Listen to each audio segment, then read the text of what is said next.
It's really difficult test driving cars back to back because you climb out of something very fast and sporty like a Porsche and into the Mazda CX-5, which I've been so looking forward to driving, and I just feel disappointed.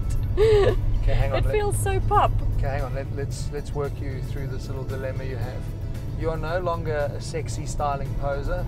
You are now a mother, practical, sensible with kids. Ready? Ready. Okay, let's go again. All right. How's the CX-5? I'm loving the high driving position. You know, it really makes me feel very safe. Yes. And it is a very safe car. Spec'd with loads of safety, which I mean you come to expect, so we get all of that. Very, very comfortable. Extremely comfortable. Very quiet. So I'm liking what I'm seeing. From an interior perspective, very well laid out. Yes, very simple. I feel like it feels a little bit dated. It doesn't feel incredibly modern to me, but perhaps that's also quite good from a mom's hack perspective. That makes it a little practical for all the kids and messes and things like that. Okay, now this is where I need to get involved because I'm actually a dad with 3 kids. Yeah. And I'm not the type of guy that's going to want to hop into most crossover SUVs because they look a little bit on the soft and pretty side. Like Sportage I like, iX35 I don't. Yeah. This CX-5 I like because as a guy I'd happily get into it. The new design DNA from Mazda is evident in the front end of the CX-5. It is squared up, it's solid, it's aggressive, it looks gorgeous. really good on the road. So It looks really hot, and also I have to say this color, I know, you know, colors are optional, but the blue really stands out and it is something different. I think if this is the design DNA for Mazda going forward, which is what they say, then that's a good way to go.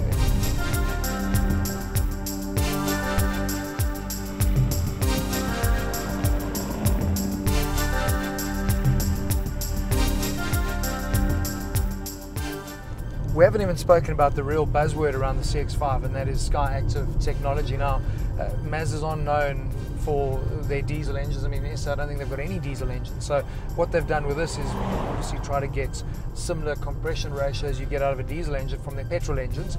But it's not a massively big jump over the standard 2 litre. I mean, this 2 litre with Sport Active is only 4 kilowatts more, 114 kilowatts, 200 Newton meters. Yeah. It's kind of, yeah, I know you're saying it's a bit sits in line. It sits in line with its competitors. So on paper, it should feel the same. Again, maybe it's because I've just jumped out of a faster car, and because we are filming on roads that are hilly, and you know, the gearbox, the auto gearbox, is just not loving the hills. Yeah.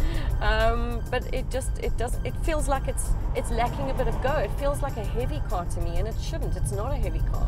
Well, it seems, just looking at dimensions, there's loads of space in the interior, good boot as well. Yeah. So it seems cougarish in terms of its dimensions, which immediately makes it a little bit bigger than a lot of the other SUVs out there, but very, very comfortable and compliant drive. And I think that's what you want. You're not looking for this dynamic car you can pitch around, because that isn't what it is. No. But they are well put together. I mean, Fords and Mazdas always are. Yeah. My biggest problem, though, is you talk about it being in line with its competitors in terms of on paper, but it's totally out of line when you look at price.